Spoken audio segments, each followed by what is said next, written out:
Welcome back to Dayna Unfiltered, from Chaos to Clarity. This is a podcast about the highs and lows of bipolar disorder and everything in between. I am your host, Dayna Unfiltered, and I'm glad you're here.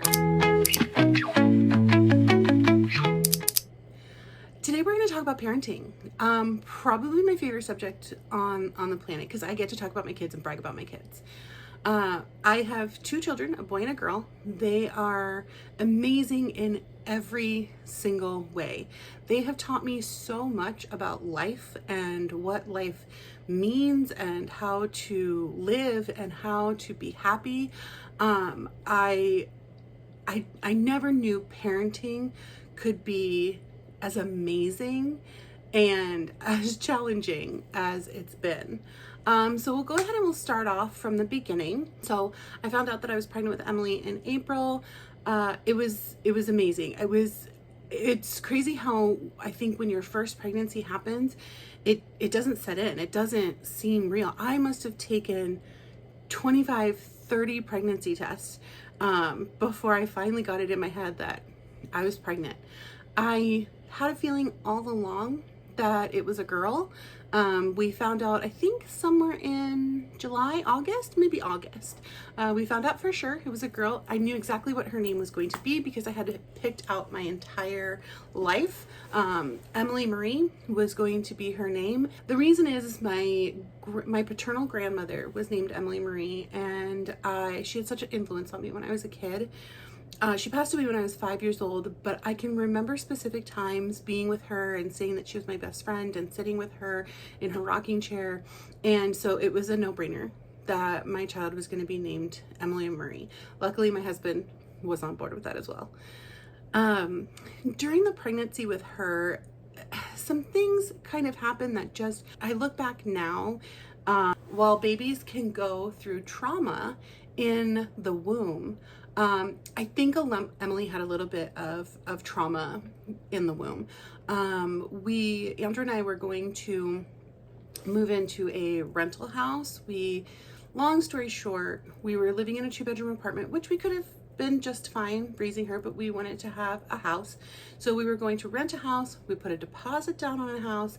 And unfortunately, a couple days after we put a deposit down on a house, the management company called us and said that the house was already rented to somebody else from out of state. They had paid several weeks prior. So we took a day off of work and we spent a day looking around at different rental houses that they had, and none of them fit for what we needed. We had to give our apartment complex notice in order to apply for the rental house. So we gave our apartment complex notice, and in the couple of days that it took us to figure out what we were going to do, we went back to them and said we need to pull our notice back. We'd like to stay in our apartment and sign another year lease. They told us our apartment was rented. So the next step, we started looking for houses to purchase. And so we were looking for houses to purchase. However, our lease was up, and the only other option was to move to the same 2-bedroom apartment somewhere else in the complex, but it would be about $400 more in rent a month. And we just didn't want to do that. So we actually moved in with my mom. To kind of set the scene there, my mom was struggling, going through her own things after my father died. I think we all were. And so moving in with my mom, in hindsight, probably wasn't the best idea. She was still in a really dark place. I was in a very dark place. And so having us live in the same house together didn't go well. There was a lot of arguments, there was a lot of tension, a lot of things that we just kind of went through because we were still mourning. So, looking back now, I understand that there was probably some trauma that Emily experienced while I was pregnant with her because of all the tension, because of the arguing and the yelling and things like that. And, when you're young, you're in your 20s and it's your first pregnancy, you don't really know. You don't really think about all of those things. I was trying to eat right. I had quit smoking, and, that was about all that the doctors kind of said to you. And so fast forward, We did stay with my mom for a couple of months. We ended up purchasing a home and we moved into that home in October of 2006. In November of 2006 is when Emily was born. Emily was considered a preemie. She was about 5 weeks early. She was born November 28th, but she was not due until December 28th. She was born very healthy, other than they said she had low blood sugar. And so they fed her and brought her back to me.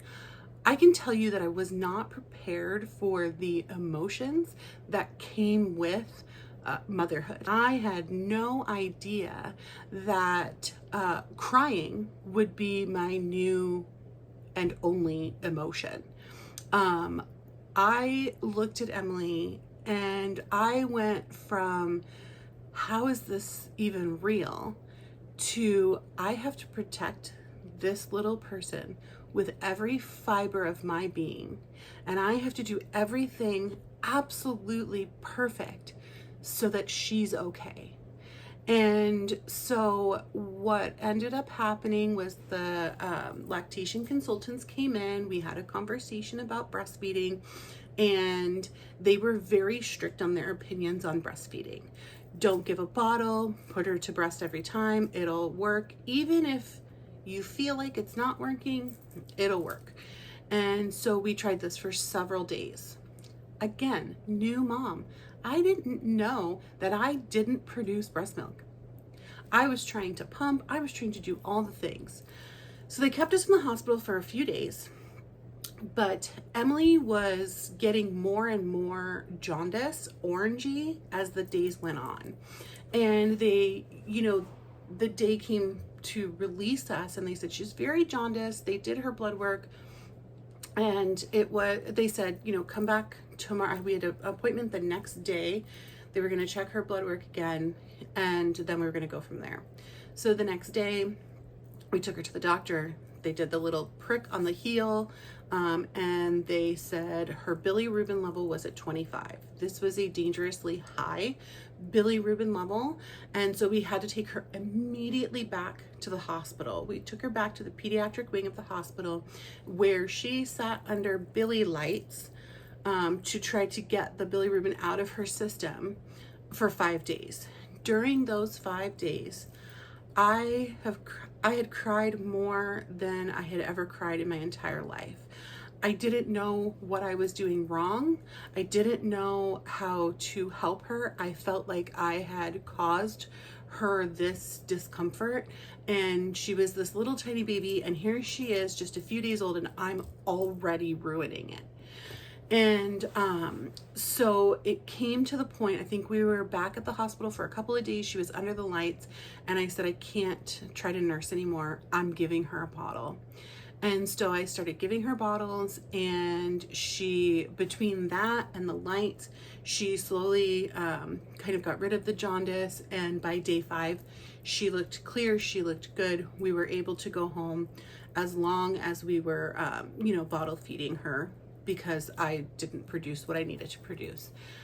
And so then began the world of being at home with a baby. I didn't know they cried so much. I didn't know that it was so hard. I didn't realize that everything that I knew before I had this little bundle of joy was completely different now. I was up all hours of the night. She cried a lot. She was up a lot. She didn't sleep for me. She had digestive issues. And so we really struggled. And again, just crying. When I went to, I think, her 1-month appointment, I said to the doctor, she just keeps crying. She won't stop crying. And his response to me was, babies cry. That was not helpful by any means. And so as we continued on, it wasn't really talked about back then, but I really think postpartum depression was slipping in. Again, remember, this was before I was diagnosed. And so I went through a really tough time. As she got older, it became, less and less crying, and she would sleep through the night and things like that. But it's still in me, I still was so in awe and so overwhelmed that it was my job to raise her. It's my job to make sure that she's okay every second of every day. And so as she continued to grow, she took her first steps around 8 months. She started talking right around the same time. Teeth started coming in. She started eating food. And she was just the cutest. She had these chubby little cheeks, and she was just the cutest thing on the planet. Then we, entered our, 1.5, year age. And she started getting a little sassy. She definitely started getting a little sassy. It was around 18 months. We found out we were pregnant with Austin. And I think that was around June of 2008. And so, we were super excited, but I was showing by 9-10 weeks. And by the time I was 5-6 months pregnant with Austin, I had quite a belly. He was large and in charge, and he moved a ton. I don't know if he was hosting water aerobics classes in there or if he was participating in roller coaster rides, but he moved all the time. And so it became harder and harder for me to change Emily's diapers and, even changing her, getting her food, things like that. I just was so exhausted. I was working full time as a teacher, and I had one baby that I was dealing with, and I was pregnant with another. My husband was around, but he worked a lot of hours as a HVAC technician in Phoenix. He worked a ton of hours. So lots of times it was just me and the kids. It was February of 2009 when I had Austin, and Austin was born 3 weeks early at a whopping 9 pounds, 3 ounces. Emily was 6 pounds, 8 ounces. And so there was quite a significant weight gain in Austin from Emily. This time when we were in the hospital, give him a bottle. First thing, before I even knew it, he sucked down that very first bottle, and we haven't looked back since. So it was much easier to have Austin as a baby. He was quieter. He didn't cry as much. He slept through the night a little bit sooner once we kind of figured out the proper feeding for him, because he needed a little bit more than what Emily did. And so before I knew it, I had a newborn and a 2-year-old. I think she was 27 months at the time. And life never slowed down. And I'm gonna preface this by Emily is amazing and wonderful in every way. But her toddler years, she was very difficult, very defiant. She would not, I would say, put your shoes on. She would say no. I would say, get in the car. She would say no. I would say, stand up. She would sit down. She was very defiant. Not bad, just defiant. And so luckily Austin was a much easier baby. And so Emily and I battled a lot. There was a lot. If you figure I was in my mid 20s, I was 26, 27, so late 20s. I was in my late 20s, 2 babies, teaching all day long, and my husband was working tons and tons of hours. And so the parenting that came from me was probably not the best. I'll tell you, it wasn't the best. And I will say, and I have said this before, Emily got a very different parent than Austin got. Unfortunately, Emily got the parent that was yelling all the time, that was stressed all the time, that was frustrated all the time, that was angry all the time about everything. And it could be something simple as a crumb on the floor, and I would just be so upset about it, and I would be so angry.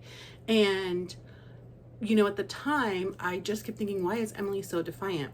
I now know that she was mirroring how I was acting. And she felt the same turmoil that I felt. She was my little empath. And so when I yelled, I think she really internalized that. And she, her and I would argue about different things. And it just became so frustrating for me. But I can't imagine her little mind trying to figure out, why is this woman always screaming at me? Why is she always, mad about things that aren't clean? Why is she always, on edge all the time? And it wasn't quite the same with Austin. Austin was much more of a people pleaser. Austin was much more of a easygoing type.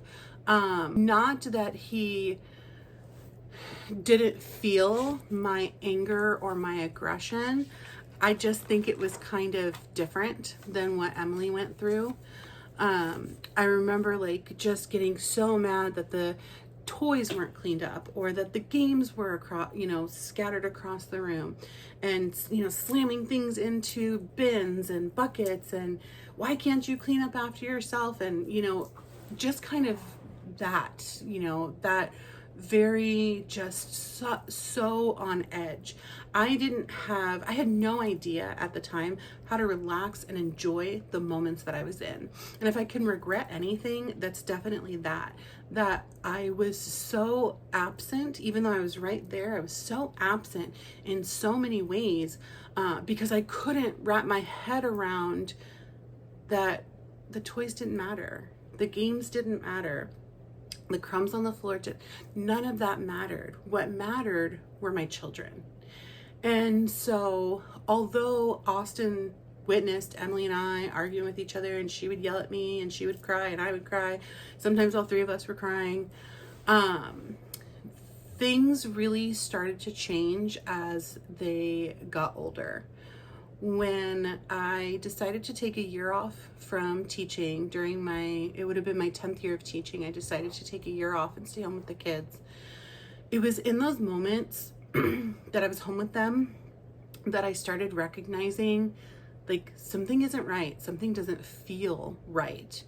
And so I continued on, though. We moved into our new house, and things like that. So it was, I talked in previous chapters about being diagnosed and things like that. So it wasn't until April of 2013 that I was diagnosed. We were already in our new home. My kids were 5 and 3. So when I say that Emily got a different parent, it's because she was a little bit older, a little bit more aware. She got the parent that was on edge and angry all the time. Austin heard that, and he was there for that. But by the time he was 3, I was going through the process of being diagnosed with bipolar.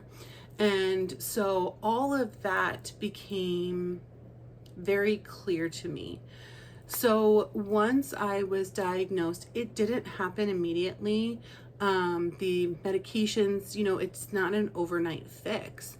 But over time, I started realizing that before I was diagnosed, I could not be present with them because before diagnosis, it made me feel overwhelmed to have somebody touching me all the time. But it took some time. I still went through the same emotions after being diagnosed. I still went through a lot of the same things. I went through a lot of the, trying to figure out my emotions and trying to figure out where my emotions were at. And so it took a long time for me. I had to go to therapy, and I had to, take the medications the way that I was supposed to take them. And it helped bring the chaos in my brain down. And so over time, it started to be where, do I want the kitchen clean? Yes. But is it an emergency? Are the crumbs on the floor going to, nothing's going to happen. And so it took some time for me to settle into that. Or I would get upset and I would yell or I'd be angry, but I'd get over it very quickly. I started shifting a lot of my previous parenting to a more relaxed and present type of parenting. During the time they were in like elementary school, middle school, parenting them it came easier, even when there were glitches in the things that were happening. For example, Emily decided in 5th grade she wanted to fail PE. She was going through her I'm gonna fail PE era, I guess. Even then, I didn't yell and scream. I talked to her. And what's started happening was that conversations and communication really started building as I became more aware of who I am and what I'm doing and how I was raised and what I want things for my kids to look like. I don't want my kids to walk away from me someday and think, thank God, I got to get away from her. And although it's Emily and I still have our moments to this day. She is 19 years old now. She is in college. She has a job. She has a steady boyfriend. She has friends. She is living a very well-rounded life. I could not be more proud of the person that she is. She is creative and she's a critical thinker and she cares about people and she has a great work ethic and she just brings everything to the table. She's an entire package. She is beautiful. She is smart. She is everything at 19 that I wish I could have been. And so at this point, she's 19, so I'm not really parenting her at this point. I'm more guiding her. I independent and fiercely strong, and I could not ask for anything better in a daughter. And there are times when I really do feel sad for the mom that she got the first 5 years of her life, because that mom was struggling and that mom didn't know how to be a mom. And so as I continued to parent, now diagnosed, on medication, going to therapy, I began to appreciate the moments with them. And particularly 2020, me and my kids were together the entire year. I was teaching online, they were learning online, and I still count that as one of my most fondest times with them. COVID was horrible, and a lot of people died, and it was awful. But it really allowed my kids and I to have some times together that we wouldn't have normally had if the world hadn't fallen apart. And so I still have moments where I get mad, where I get really mad, and I say exactly what I'm thinking, exactly what I'm feeling. But the difference is now I have learned how to communicate with my kids about how I feel and apologize when necessary, because many times apologizing is necessary. And I don't know that I would have done that pre-diagnosis. I don't know that, and where I could have shown a learning opportunity by apologizing to them. I don't know that I would have done that. I don't think I would have done that before diagnosis, because I didn't. And so growing up, we were at the same school together for a brief period of time. And that was definitely enjoyable. Some moments were better than others.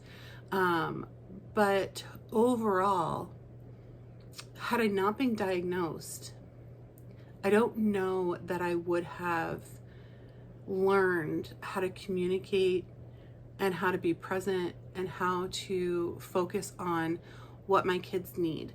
Because even though Emily's 19 and I'm not necessarily parenting her anymore, she still needs me as a force in her life. She still needs me to talk to. She'll still come and ask me for advice on a variety of different things.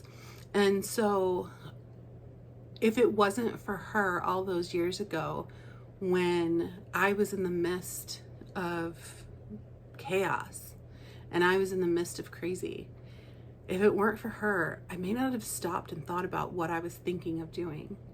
And she will always, no matter what age she is, when she gets married, when she has children, she'll still be my baby. She's my first baby. She's taught me more about life than any other person on this planet.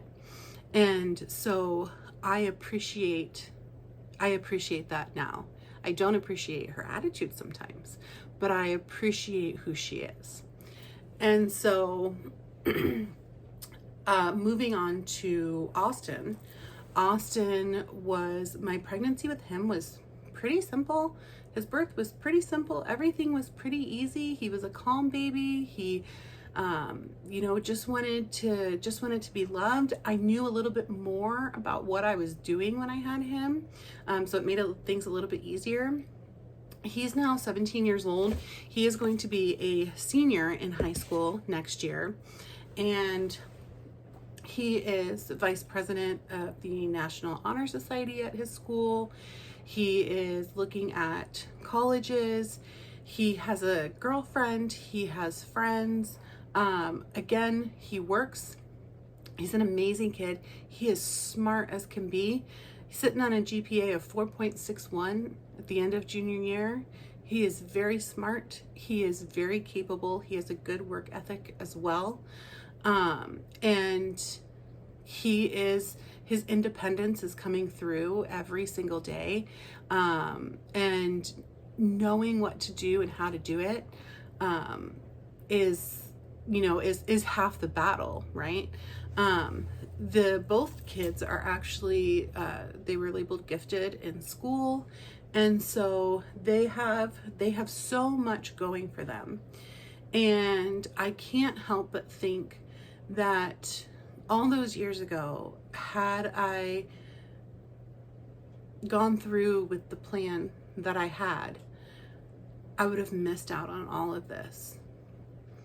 And all those years ago, if I hadn't been diagnosed, it is immensely possible that I could have raised children that felt as broken as I felt from my childhood.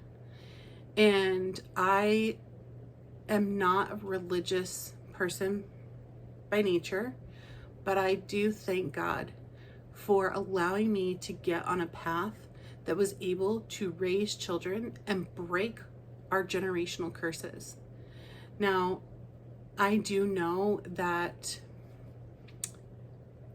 they both will probably have things that they have to overcome as they become parents and move forward with their lives.